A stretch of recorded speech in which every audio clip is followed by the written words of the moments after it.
से इंतजार दिल्ली में के अधीन सरकार क्या है? केंद्र का अधीन सरकार नहीं है, भाजपा की इंडिपेंडेंट सरकार।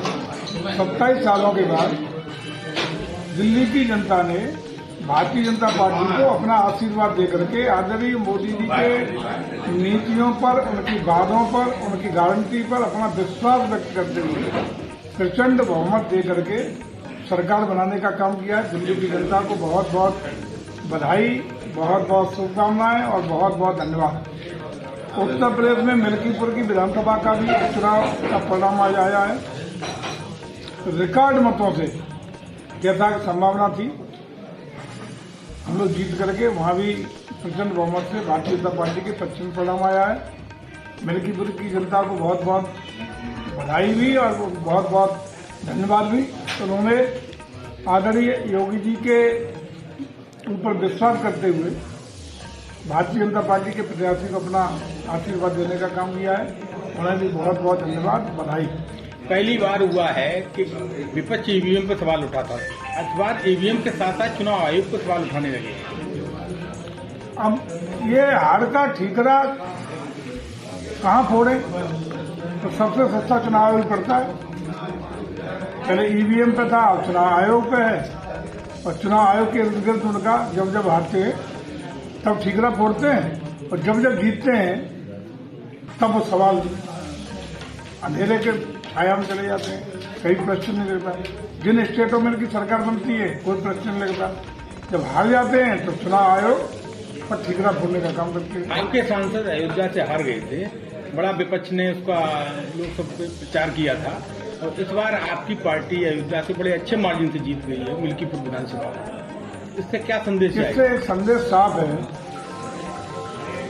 कि धोखा भ्रम फैला करके संविधान खतरे में है, आरक्षण खतरे में है, ये लोग मूर्ख बनाने का काम किए थे। और 2024 के लोकसभा के चुनाव में इसी धोखा खा करके जनता को गुमराह करके एक भ्रामक स्थिति पैदा करके परिणाम उत्तर प्रदेश में अपने पक्ष में करने में कामयाब हुए थे।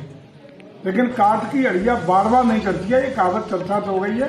अब जनता समझ चुकी है, तत्कालवाद ही समझ गई थी कि हमारे साथ धोखा हुआ, हमें गुमराह किया गया, और उसी का परिणाम है कि जनता अपने को धोखा खाने के बाद दोबारा धोखा खाने की स्थिति में नहीं है।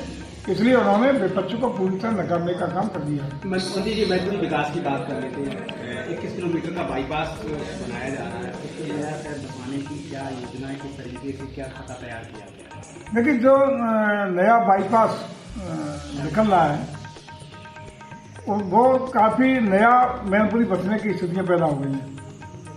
उसमें आवास विकास, उत्तर प्रदेश आवास विकास पर्षद अपनी नई आवासीय colony, well developed colony, well plan colony बसाने के लिए उसने अपनी योजना बनाने का काम शुरू कर दिया है।